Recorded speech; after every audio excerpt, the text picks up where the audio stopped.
Good morning, everyone. Here today. I'm going to be talking with Pascal Fintoni, who is a marketing expert, and we're going to be talking about how location really isn't a restriction to increasing the reach of your business. If you can use digital marketing and content marketing effectively. The reason I wanted to do this is I work with a lot of fair trade producers and suppliers and people all over the globe and clients all over the globe. And I think it's really a great opportunity for especially fair trade producers to be able to promote themselves through marketing and use the power of the internet and social media to really increase the reach of their business goals. So hopefully Pascal is going to join us very soon and tell us all about content marketing. So I'm just going to invite him to the call. If you just bear with me a second.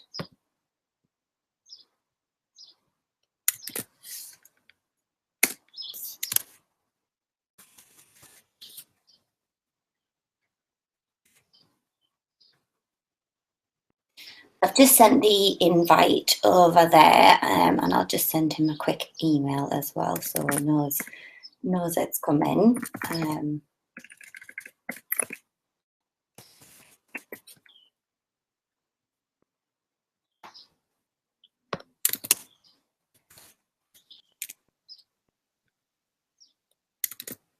Okay. That's great. All right. Let me just close the other tabs then.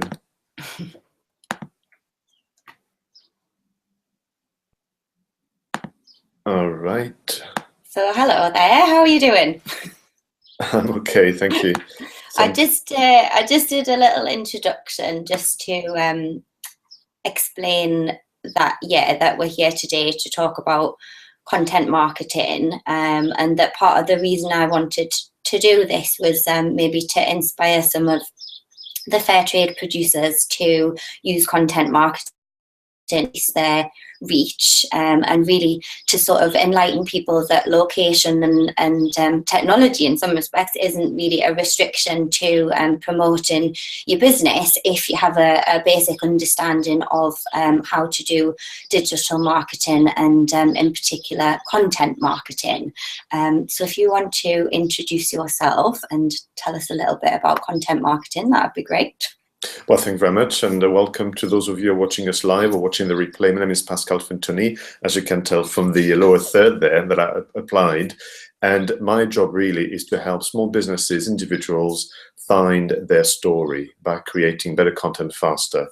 The content really will help them transform their conversion rate on their websites, but also transform the interaction they're going to get on social media and their visibility on the search engines. So I've been interested in content creation pretty much since the mid-90s when I started with my very first website project, which was a very bad one, by the way, but learned since then. And what was very interesting for me was how disproportionate the results you were getting online compared to the effort you have to put in.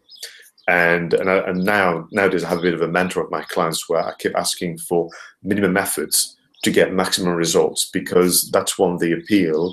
Although I still apply traditional marketing with my clients, one of the strong appeal for me with online marketing is, again, how disproportionate the results can be if you do it right. And I think that's a really interesting point, because I know before I started working with you as part of sort of a 6-month training course, really, wasn't it, on digital marketing, I was definitely one of those people who found the whole concept of sitting down and writing an article for my website and spending time on my own marketing quite stressful, to be honest, and quite kind of overwhelming, and not really knowing what to write and when to write it and how long it should be and what sort of structure. And I think a lot of businesses especially kind of entrepreneurial businesses and independent businesses are in the same boat. I know a lot of women that I speak to who own their own businesses. You know, the thought sometimes, just the thought of sitting down and writing that article can be very overwhelming, and a lot of times it puts people off. But I'm very happy and very grateful to say that what I learned from you really over the last 6 months, I've started to implement for Online Studio, and I really kind of think that this and some tips that we can give the fair traders and clients as well, they can implement it for themselves, because it really has paid off. I have to say I was a little bit cynical, because I am just in general a bit cynical, but sort of doing the 6-month training course with you, and then the way that I do it is I sit down on a Tuesday and sort of implement the strategy that I developed. Some people, I would imagine, maybe like to sit down just an hour a day or something, but what's happened now is that I don't sit down at the computer and go, oh my goodness, what do I talk about? What do I write about? How do I market it? I sit down and I have this kind of structure that I look at and I go, okay, that's what I need to do today. And it really has paid off. So thank you, because in the last couple of months, really, I've had more work flood in than I could ever have imagined.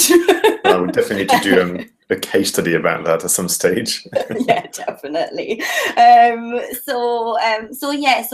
Just really to kind of help people out who haven't been fortunate enough to spend 6 months working on this kind of thing. I've got a few questions here. Sure. That I hope will give people just a kind of simple overview and again help them to implement their own content marketing.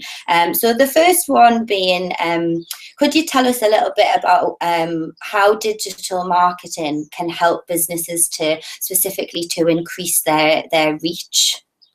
Sure. Obviously, I'm a huge fan, so there will be a bias towards, what I'm going to say about digital marketing.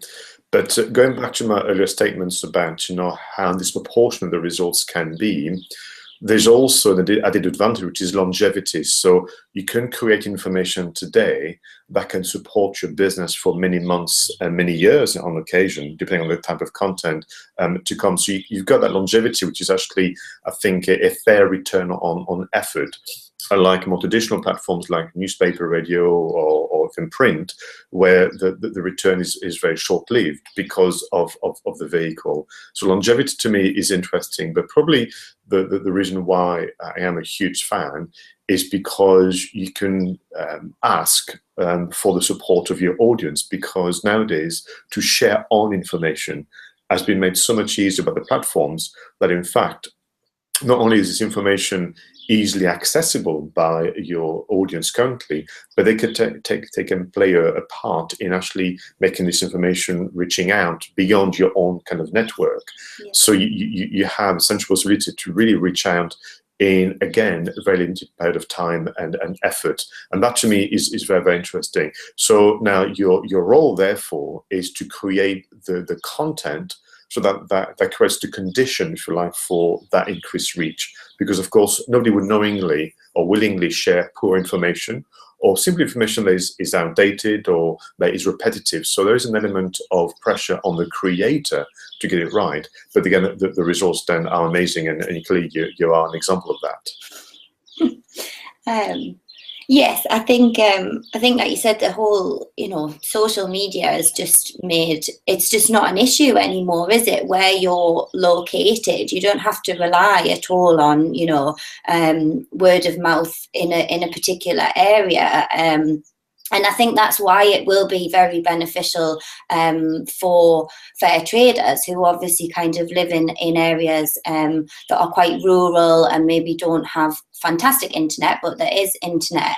But if they can be kind of accessing the markets more directly, and it really is through social media and exactly like you said, but having good content and interesting and inspiring content.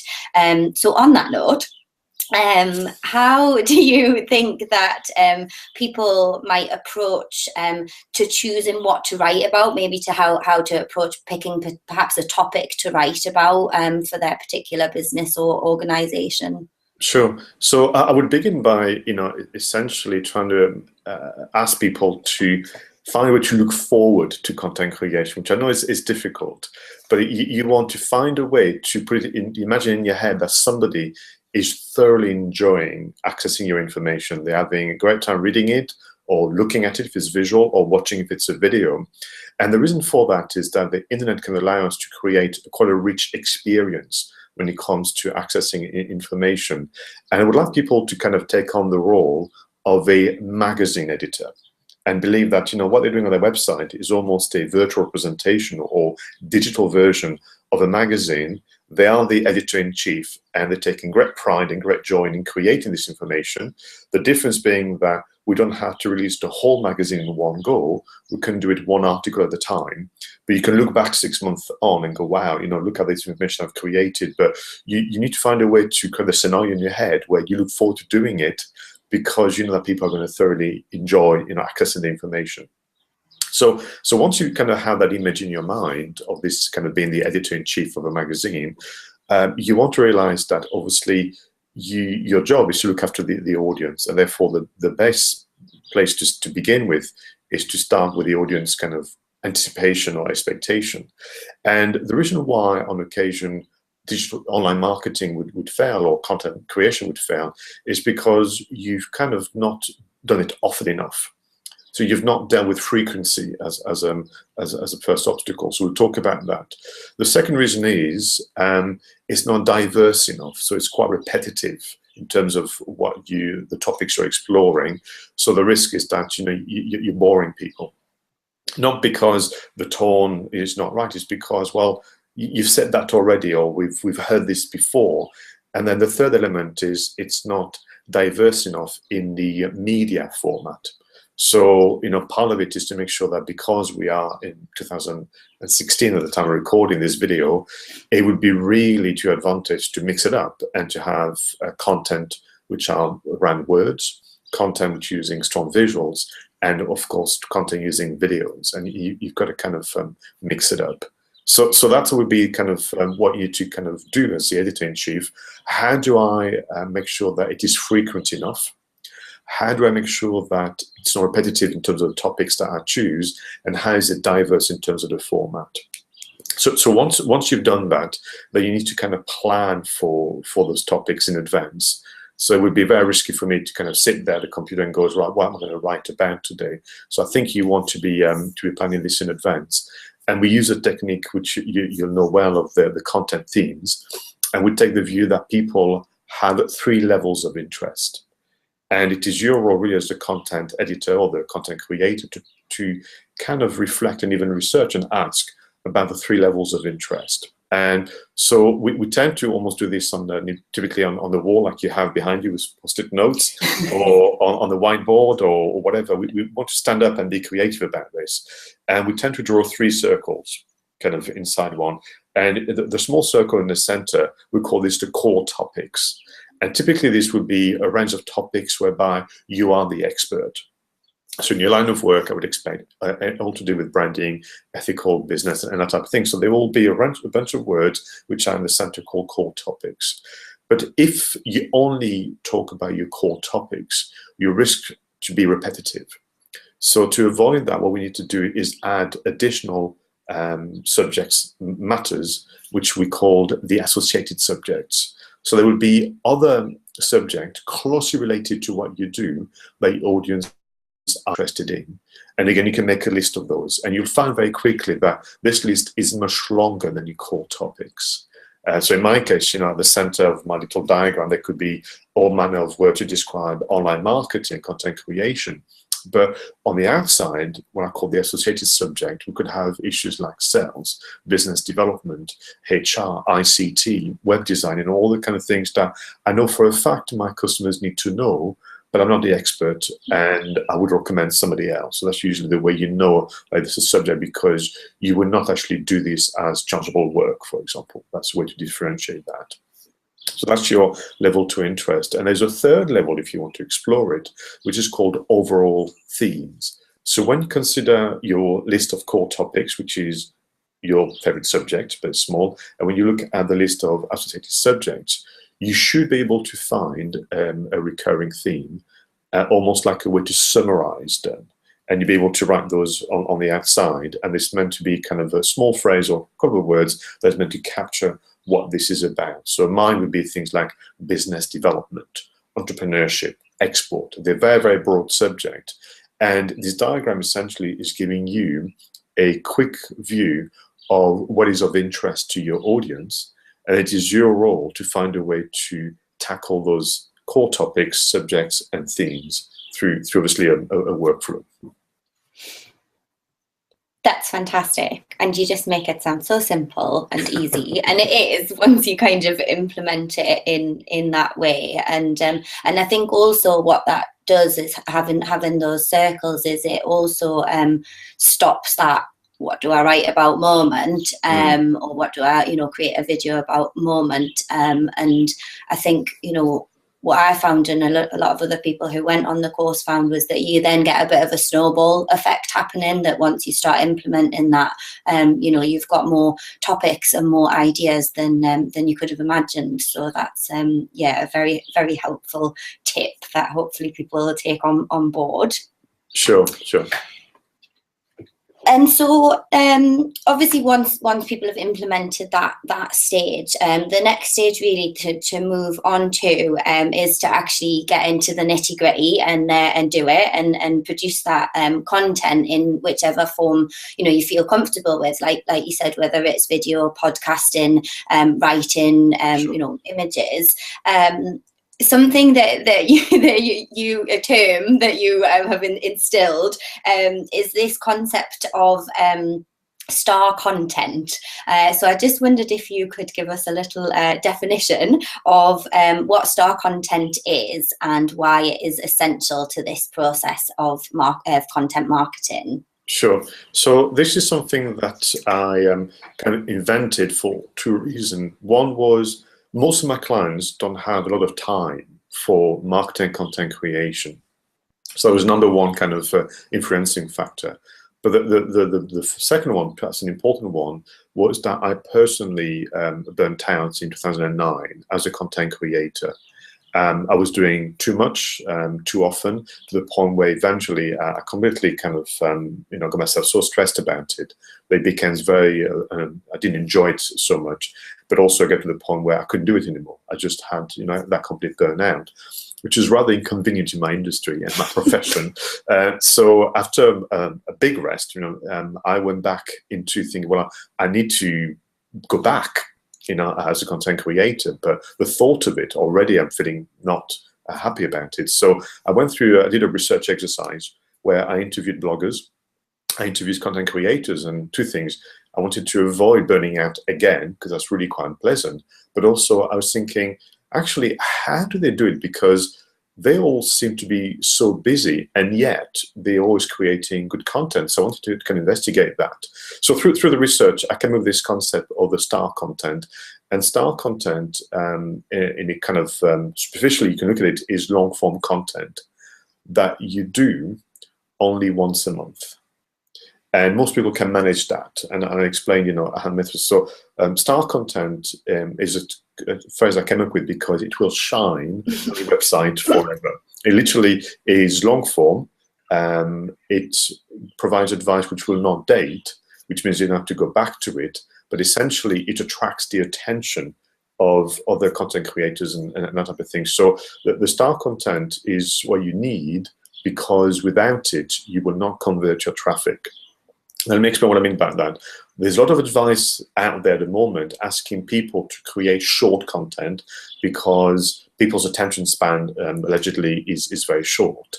And that's true to a point, but the risk is if all you do is create short content, there's not enough in the short form, whether it's short copy, just small photography on Instagram, or short, there's not enough in there for somebody to truly understand your values, to understand who you are as a business and as people. And therefore, there's not enough in there for them to take the next step, which is to make contact or make that purchase and so on. So we do need to create long form content, because that gives you the space to really showcase who you are as businesses and people. And that's what helps somebody believe in you and convert. So the start content is long. And the reason why it's also very helpful is because you're being thorough in maybe the issue you're exploring or the question you're answering and so on, which means that you can really allow people to spend more time with you.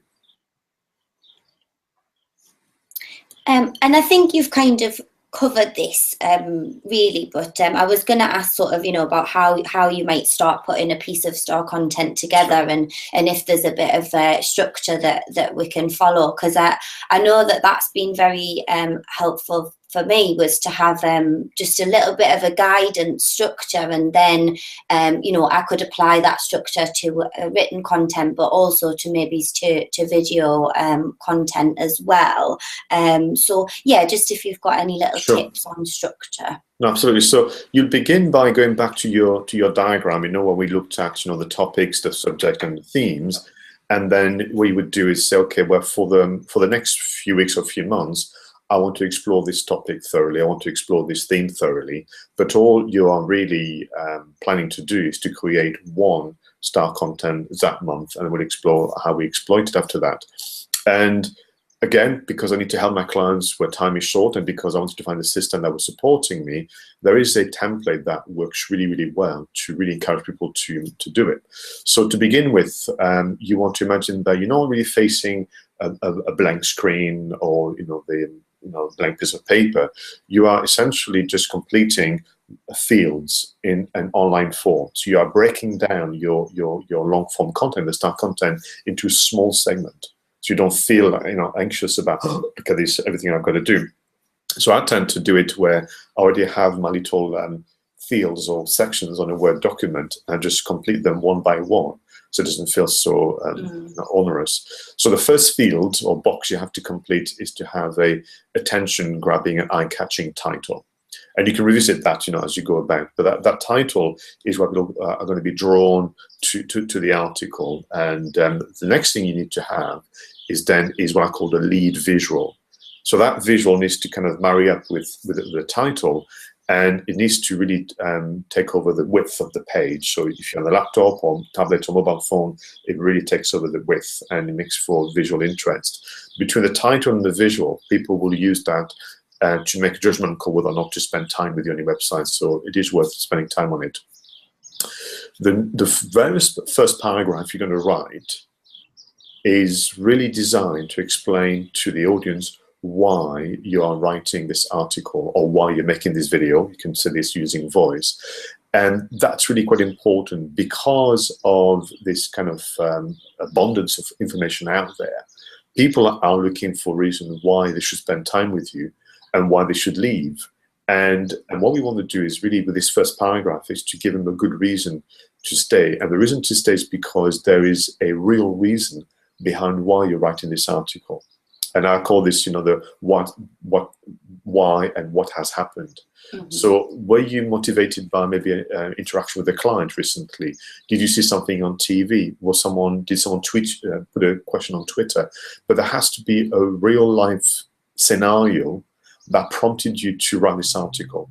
If you don't put this in nowadays, people could be forgiven to think this is marketing and then move on. Yeah. As opposed to a real content that makes any sense, not one that is kind of designed with some kind of gain at the end. So those 3 to 4 lines of text at the very beginning are so important, which is why I'm spending quite a bit of time talking to you about it today, because without it, I feel that people will not get the reaction that they desire. So once you've kind of written this paragraph and people feel that there's a real reason behind it, you pretty much have engaged them at that point. So the next job is to what I call itemize your article. And again, you can do this on a video. So I want people to use numbers, usually 1, 2, 3, 4, 5, and I want you to itemize the content of your long form article. And you use the number 1, maybe a short sentence or subheader, 3, 4, 5, because this all will happen. Typically, people will not read your article or watch your videos from start to finish, they will skip to the bit that they would find most interesting. So somebody could read an article and see that point number 3 is more relevant to them. So they will actually scroll down and go straight to that third section. Because they've enjoyed that third section so much, they would go back at the beginning and read the full article. And you have to respect that's the way people read stuff. And it's not news. That's what how people read magazines and that type of thing. So you would itemize your content. And then once you've done that, the work begins. Number 1, subheader. You may include a secondary visual if you wish, and then write or say what you have to say. And then do that with number 2 and to go for. Then that's how you do it. Now, what I can recommend people try and do is to try and batch their work. So you can potentially start content in advance. You could maybe create 2 or 3 long form content in advance and then publish them at a later date. Because what I find is when you write a first article, although it's feels hard to begin with, once you're in the zone, it might be worth your while carrying on with the second and third article and have pretty much your work done for you. Yeah, that's a good point. Yeah, once you sort of get in the flow of it, it's probably worth carrying on. And I think that's why I find it most useful to allocate a day basically to sit and do that. But I know a few sort of clients that I've mentioned this sort of process to. Some of them are like, oh yeah, that would work for me, whereas others, like to sort of bite size it, maybe do an hour each day. I think maybe it just depends on kind of how you work and your attention span and that kind of thing. So once we've got all our fantastic star content all prepped and ready to put out at the relevant times, another invention, if you like, that you enlightened me to was about support content and how once you put all that effort into writing your star content, how you might use something called support content to really help boost the impact of your efforts with star content. Yes, so again, an invention, as you said, just for self-preservation, because the reason why I kind of burnt out in 2009 is because although I didn't have the term for it, I just, with my team, were creating long-form content over and over and over again, almost weekly, daily. And that's just too much. And that's too much for us, but also too much for the audience. What you need to understand is that the audience needs to take time to digest the information from the long-form content. I mean, the style content that works would invite someone to reflect and change the way they think or change the way they do things. Typically leads to action. So what you want to do is typically someone maybe read the article once and we may plant a seed, but they're not going to take action, straight away.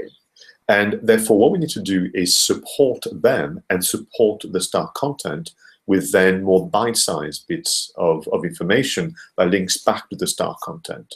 So, say for argument's sake, you wrote yourself, a long-form article, did a long-form video on how to do content creation. And then, so you will, of course, publish this, and then maybe for 48 hours, you'll be able to promote it to your audience. They may have a look at it and that kind of things, but they're not going to take action immediately.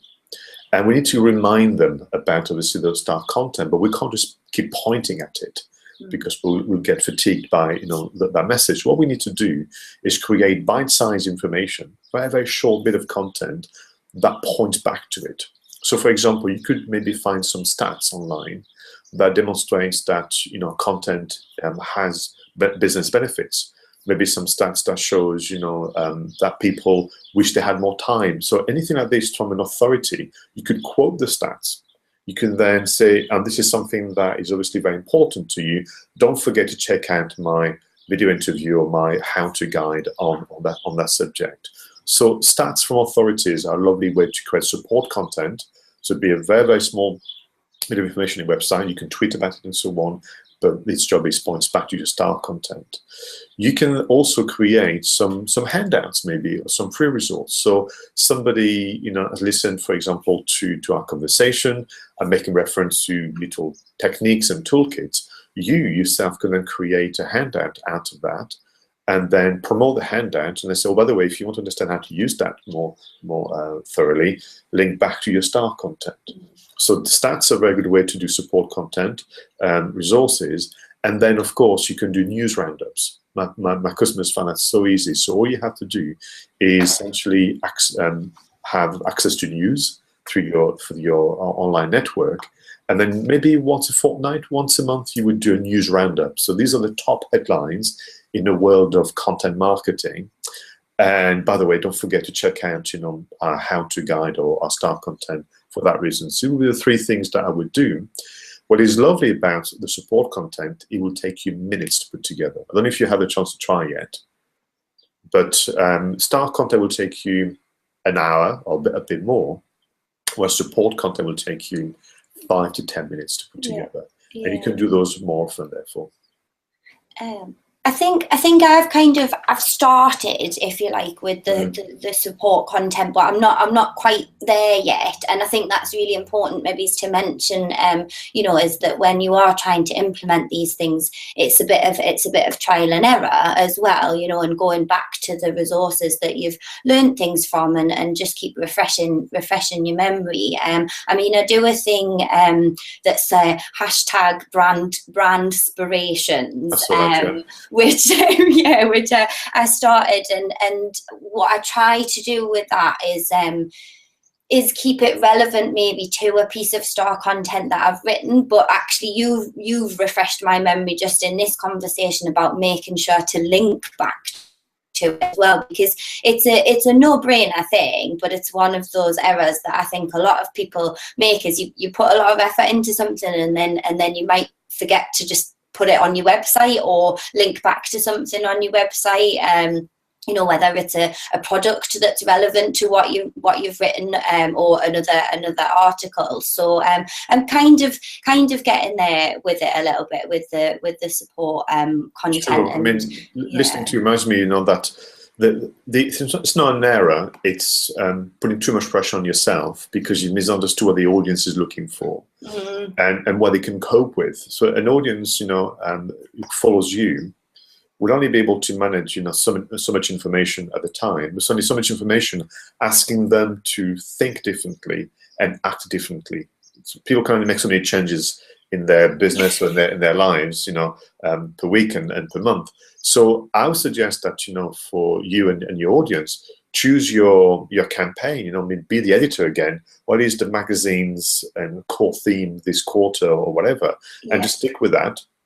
But understand that there would be 1 star content that will shine for a very long time, and then around it, lots of little micro content, support content, pointing back to it, because we need to be fair to our audience, which is, well, there's that 1 large bit of content, that's only one that I want to do this month. The rest of the time, I'm going to link back to it through a different narrative, which will be around finding stats of interest, finding infographics of interest, finding news, and so on and so forth. Yeah. Good little reminders there.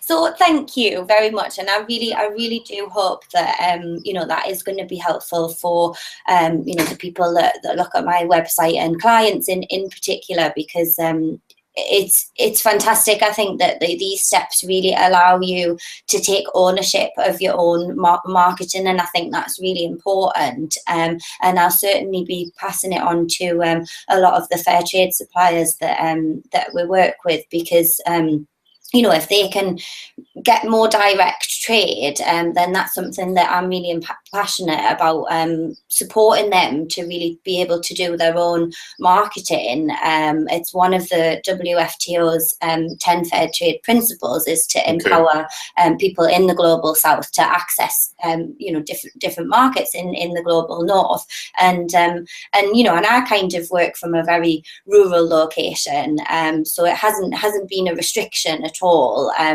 where I've been based, by implementing this structure, really. completely that we've gone through today. So I do hope that's going to be helpful for people, and I will continue to try and improve on my support content, sorry. So I just wanted to ask if there was anything you would like to finish with, really, and what exciting things are happening for Pascal Fintoni and Associates coming up. Sure, thank you very much. So, I mean, thank you very much for inviting me.